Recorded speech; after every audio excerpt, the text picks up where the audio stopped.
Hello, this is the luckiest maths teacher in the world. Thank you so much for tuning into this video in which we'll review what we learned in week 7. So we're continuing our topic of algebra, which is the study of operations. It's basically that subject in maths that has all of these letters, which we call pronumerals. So the first thing we went through in this week was substitution. So like when you play sport, you make a substitute, you exchange one player for another. In algebra, when we substitute, we exchange a letter or pronumeral for a number. So if a equals 3, what's the value of 2a? So remember in algebra, if no operation is written, it's always times. 2a is the same as 2 times a. So let's exchange a for 3.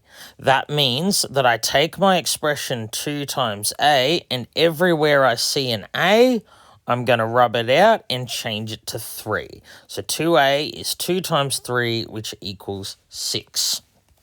So let's look at this one here. So what we're going to do is we're going to substitute a for 3 and b for minus 4.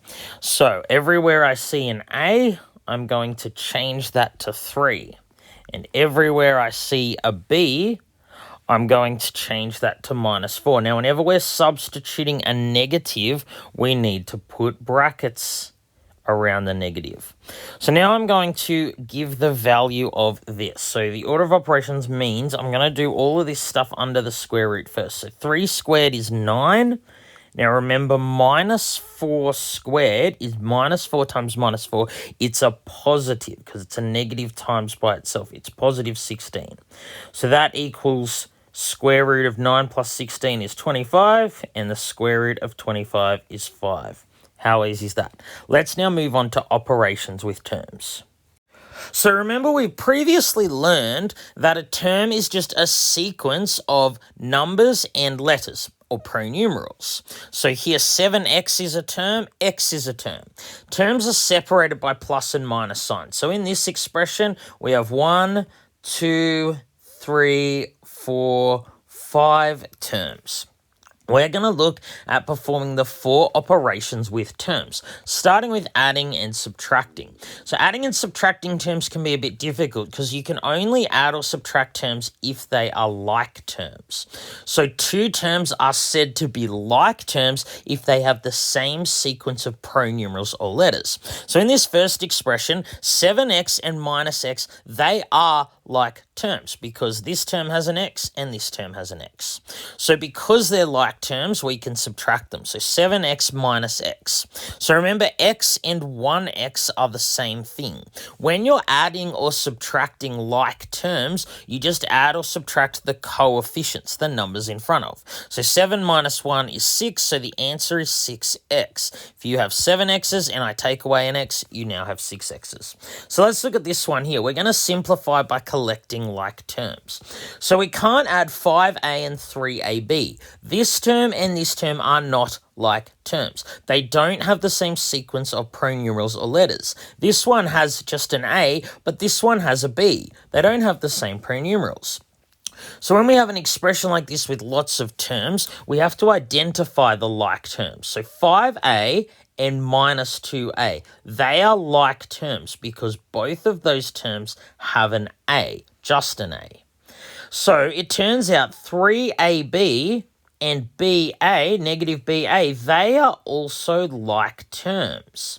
So both of these terms have one b and one a. It doesn't matter the order in which they're written because remember I said if no operation's written, it's times. This is 3 times a times b. This is b times a. It doesn't matter the order in which you multiply.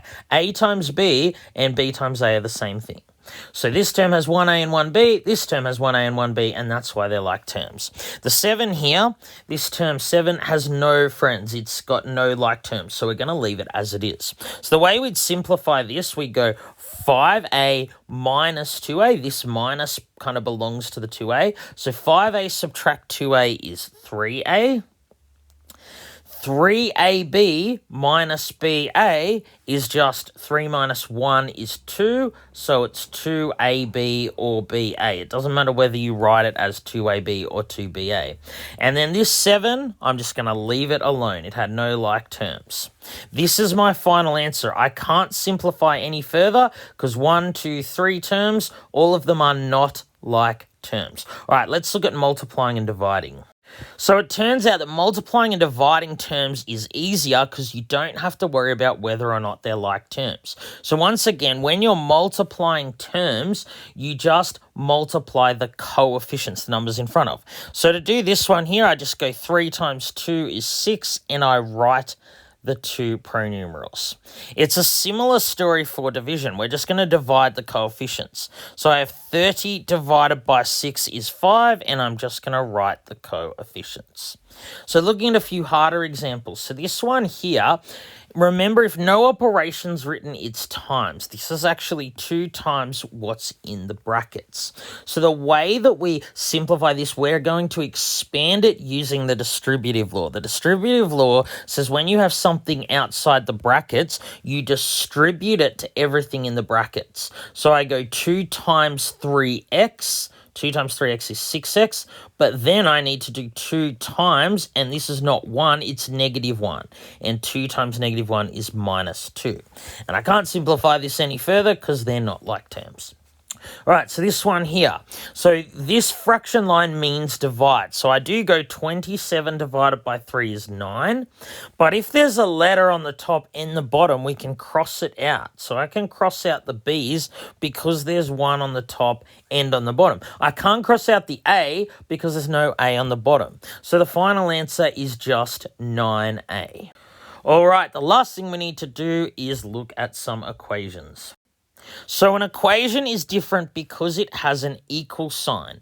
When we have an equation like this, we're not just trying to simplify. So when we were adding, subtracting, multiplying, dividing terms, we were just simplifying.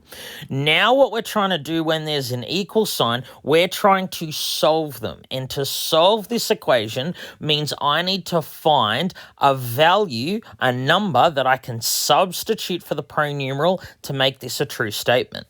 7 minus x equals 8 is a statement.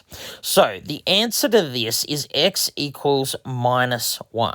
The reason this is the solution is because if I substitute x for -1 into this, I get 7 minus and x is -1 equals 8. This is a true statement. 7 subtract -1 does equal 8. Now, no other number could be substituted. If I substituted, for example, x equals 2, I would get 7 minus 2 equals 8. That's what I get if I change x to 2. This is clearly a false statement. 7 minus 2 equals 8. That's just completely wrong. So x equals 2 is not a solution. The only solution is x equals -1, because if I change x to -1, I get a true statement.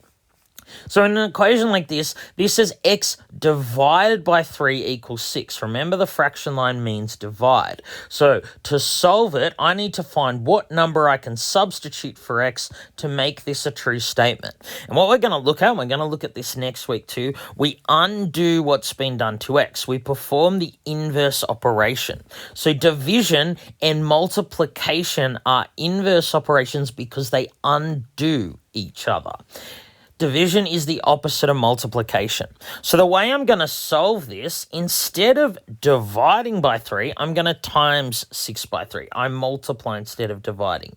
The answer here is 18. You may have been able to come up with this off the top of your head. The reason the answer is 18, if I substitute x for 18, I get 18 divided by 3 equals 6, which is a true statement. And this equation has no other solution. There is no other number that when you divide it by 3, you get 6. All right, thank you so much for tuning into this video. This has been the luckiest maths teacher in the world. Have a great day.